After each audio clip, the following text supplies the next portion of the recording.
Hello, welcome to another fresh edition of Poly Playbook. We're serving up all the hot action, cool plays, and everything in between for Cal Poly Athletics. I'm Connor McCarthy. I'm Nate Edelman. I'm Brian Chong. Poly Playbook starts now. Who do you think will win the Super Bowl this year?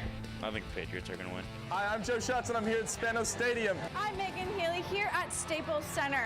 Myself will be taking on Sierra Highland, best pitcher in Big West softball history. Let's see how this goes. Tune in every week to Poly Playbook, right here on Mustang News.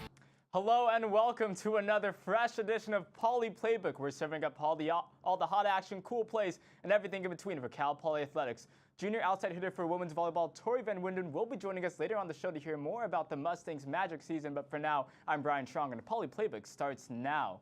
Just 1 week after recording the best start in program history, Cal Poly Volleyball lost to the University of Hawaii in an intense 5-set match. The loss broke the Mustangs' 18-game winning streak this season and snapped their 26-match winning streak in the Big West Conference that dated back to 2016. The loss dropped Cal Poly's ranking from number 11 to 17. The Mustangs' efforts were led by junior outside hitter Torrey Van Winden and senior libero Catherine Broker. In addition to Van Winden's match high of 21 kills, Broker also completed a match high of 27 digs. The Mustangs are still in first place in the Big West Conference after Hawaii the next night got swept by UC Santa Barbara. The team will take on UC Irvine in Mott Gym on Tuesday, October 29th at 7 p.m. And the Cal Poly football team took on Northern Arizona Saturday in Flagstaff, Arizona. Quarterback Khalil Jenkins and put on a show for the Mustangs with 4 total touchdowns. The Mustangs getting on the scoreboard early in the first quarter on Jenkins' 12-yard run. And then Quentin Harrison caught a 38-yard pass from Jenkins that gave Mustangs the 14-7 lead. Then J.J. Koski putting the Mustangs up 21-7 with another 38-yard touchdown pass from Jenkins. And that was Cal Poly's first 2 touchdowns that went through the air this season. Joe Prothero rushed for a 217 yards and a touchdown for his 3rd career 200-yard game. And Dominic Frash secured the Mustangs' victory with the interception at the 1-yard line with 54 seconds remaining. Cal Poly defeating NAU 38-28. The Cal Poly men's soccer team took on UC Santa Barbara in the second installment of the Blue-Green rivalry match. Sarah Milam was at Harder Stadium and has the highlights. Cal Poly men's soccer team is getting ready to take on the UC Santa Barbara Gauchos in the biggest soccer rivalry in the nation. The Mustangs and the Gauchos are facing off in the final match of the 2018 regular season and second leg of the Blue-Green rivalry. Early this year in San Luis Obispo, Cal Poly came away with a 1-0 victory over the Gauchos. They'll need to do that again tonight if they want to make the Big West tournament. Cal Poly is currently in 8th place in the Big West Conference standings, and they need to win if they want to make the tournament. In order to do that, they need a lot of help, and most importantly, they'll have to accomplish a feat that's only done once in the last 20 years. Let's get a win right here at Harder Stadium. Just like their first meeting this year, neither team was able to score in the first half. After 45 minutes of play, the teams entered halftime tied at 0. But the Gauchos scored 2 goals in 10 minutes to take a 2-0 lead early in the second half.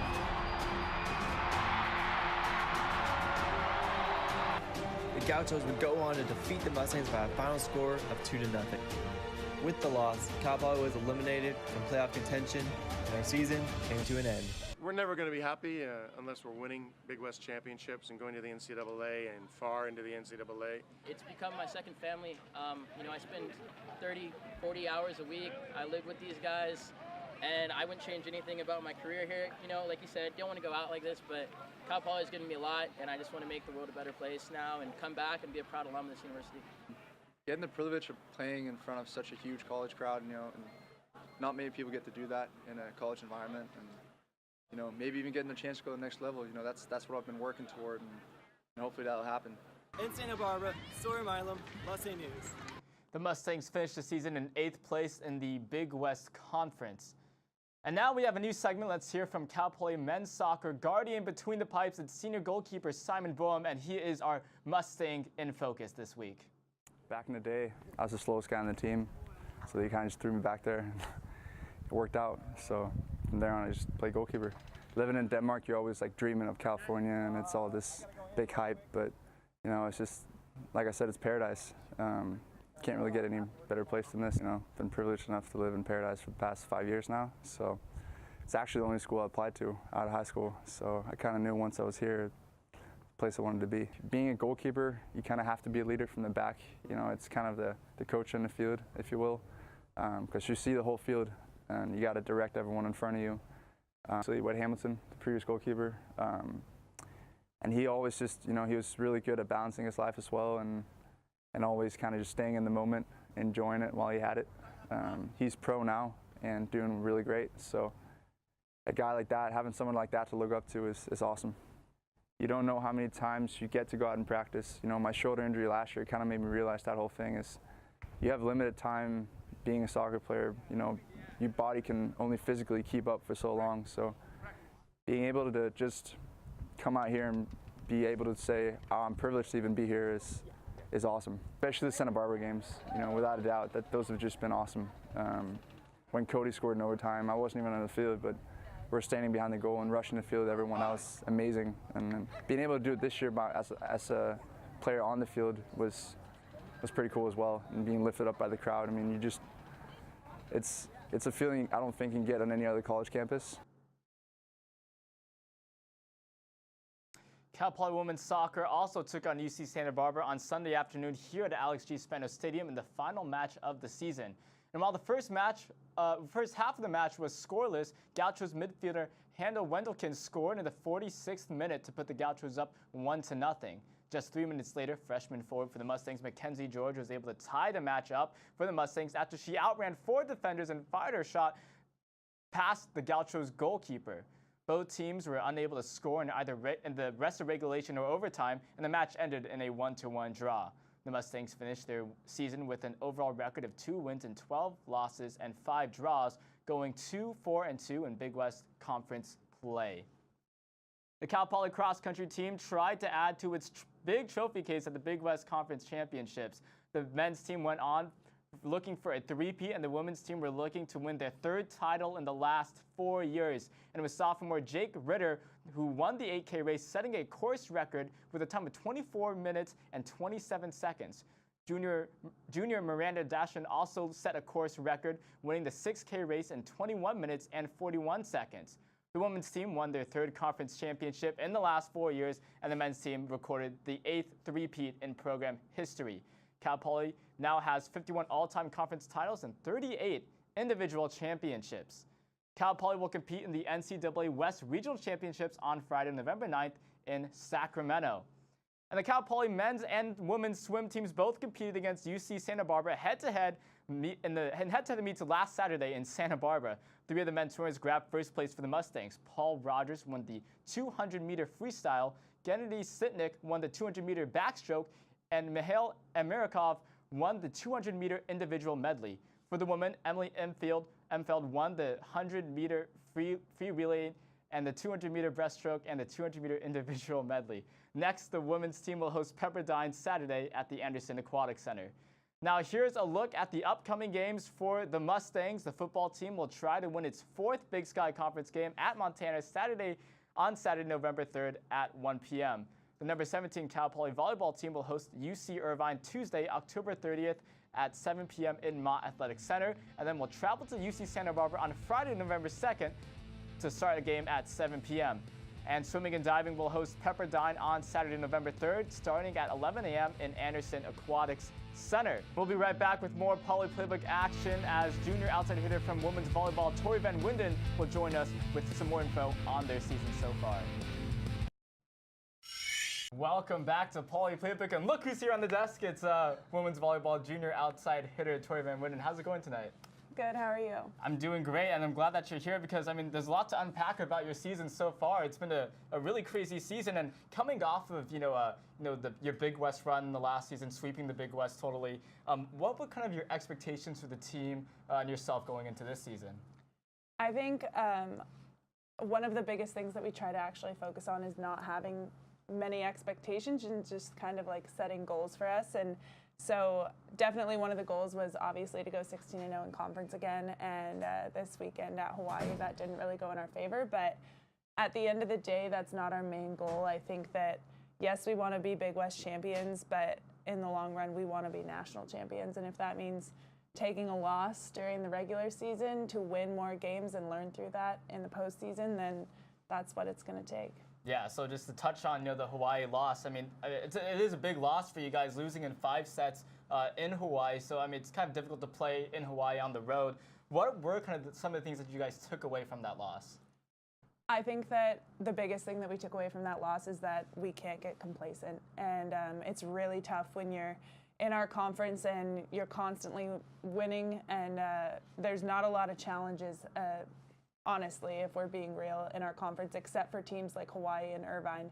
And so just maintaining that focus, and we had actually, our statistics for the game were actually like really, really good. It was just little plays, and as Sam would say, we violated the main rule of volleyball, which is the serve and pass game. We just couldn't really get that team out of system with our serving, and we struggled from the passing line, which took a part of our offense, which is where we struggled a lot. Yeah, and in the last set where where Hawaii won it, eventually you couldn't get past that 10-point mark. So what are the kind of the things that you're going to be looking at in this practice, in this next practice?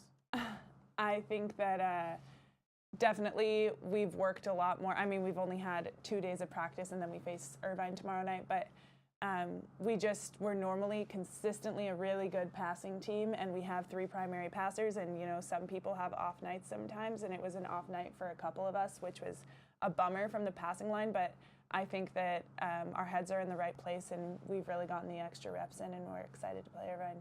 Yeah, obviously it's tough to lose that first game in conference after sweeping the conference last season. So now that you're tied for Hawaii for first in the Big West, how does the team kind of like shelve this loss and just move on to the next one? What kind of advice do you give as well? I actually don't know if we're tied with Hawaii because they went on Saturday night and got swept by UCSB.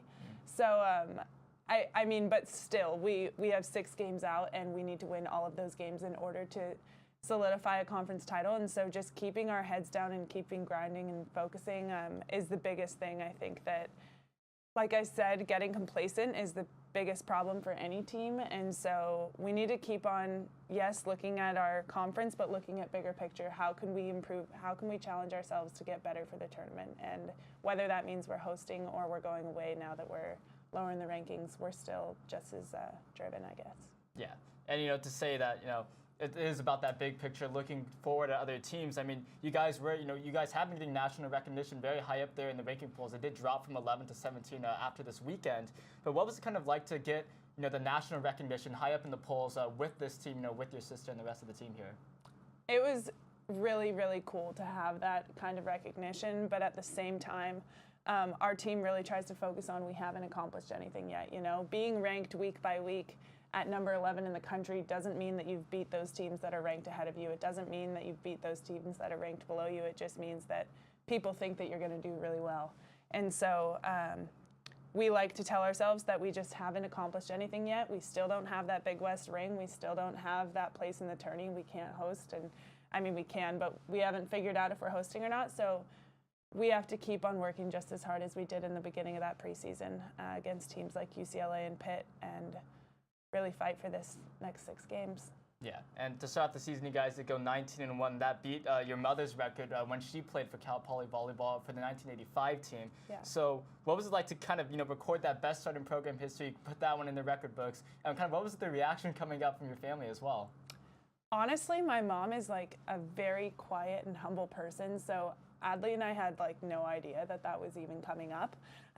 So, I mean, it was really great. It's surreal to be able to have that kind of generational pull in a university, and with my dad playing here too, and just the whole family tie situation. My mom unfortunately wasn't there to watch the game that solidified us beating that record, but she was watching online, and the commentators had a lot to say about it, and she's just quiet as usual about it. She gives us a pat on the back and kind of laughs about it, but she's not very prideful about how amazing she did here, where we have to kind of speak for her on her behalf. So anything you want to say about that right now then, or? Just that she was a really good volleyball player. Well, obviously it's working out for your team right now, and kind of 2 players that have also stepped up, the freshman Avalon Denekashe and Meredith Phillips, who have joined the team as starters. What has it like been seeing them kind of get put into the spotlight for a team that's nationally ranked, that's has accomplished so much previously. How have they kind of handled that pressure, and how has it been playing with them? I think in our gym, the most pressure stands on our middle blockers and our setter. And with Avalon, in the beginning of the season, trying out a 6'2", and now getting transferred into a 5'1", and just really taking on all of the responsibilities of defense, blocking, as well as running the offense. She's the quarterback of the team. And so I am beyond impressed and grateful that these girls have just really embraced their role on the team, and they're not shying away from it whatsoever. They're in there every single day, working just as hard as the rest of us, if not harder, because you can really tell that they want it, and that's a really special thing to have, especially when we're all playing for, Adley and Broker, who are our two seniors on the team, and you can tell that they really care about what Adley and Broker have paved for this program, and they want to continue that. So it's really exciting, and that goes for all of our freshmen, obviously, not just our starters, but yeah, their skill set and their mentality has really been impressive. Yeah, and of course they've had this opportunity as well to play in front of a packed Mott Athletic Center. A few times you've been getting lots of fans going out to your games. What has the whole support and reaction from the SLO community been like towards just kind of the amazing things you guys have been able to string together these past few years? It's been super, super awesome. I don't really know how else to describe it. I mean, walking down the streets in SLO now, if I wear something like this, I have to expect to be downtown for a couple hours, because people just want to be a part of it, and they want to be a part of something that's so successful and something that's really inspirational. And the kids, the community, even my professors, just everyone they've made Mott Magic really special for us this season, and we only have 3 games left, so we're hoping to pack those games as well. Yeah, and really quickly, you were a transfer from UCLA, so what's the different vibe from the 2 different communities, 2 different locations? What's the difference in the vibe that you've noticed? Cal Poly's a lot better. UCLA, I like to think of it that in LA, there's just so many more things to do on a Saturday night than go watch a women's volleyball game, that we never had anything close to the amount of fans or the amount of support that we have. And you're just surrounded by, it's just a different vibe. We have a smaller gym within Mott, and we have this band, and we get all of those really awesome amenities. Whereas at UCLA, it was more of just the team and the Poly Pavilion, which is, it's built to pack John Wooden's team, not a volleyball team's, So I've really enjoyed the small town feel of Cal Poly and the support rather than the big city type thing. Yeah, and of course, right before Big West Conference play started, you actually had the chance to play UCLA right here in Cal Poly Mott Athletic Center. What was it like kind of getting the revenge where you beat them both days? What was it like getting that revenge after they knocked you out of the NCAA tournament last year? It was sweet tasting. I've really moved on from all of that, and so I think the one difference that allowed us to win that game, or allowed me to be in the mentality to know that I could win that game, is the fact that I had moved on from everything at UCLA. I think when we played them in the tournament last year, especially being back in Poly, it brought a lot of angst and kind of just emotions that I wasn't really prepared for, and I took a lot of time during my off season to really kind of cope with that. And when Sam told me that our first 2 games, our home openers, were going to be against UCLA, at first I was a little bit scared, a little bit shocked, and then I was like, you know what, this is my opportunity, this is our opportunity, and yeah, it was surreal.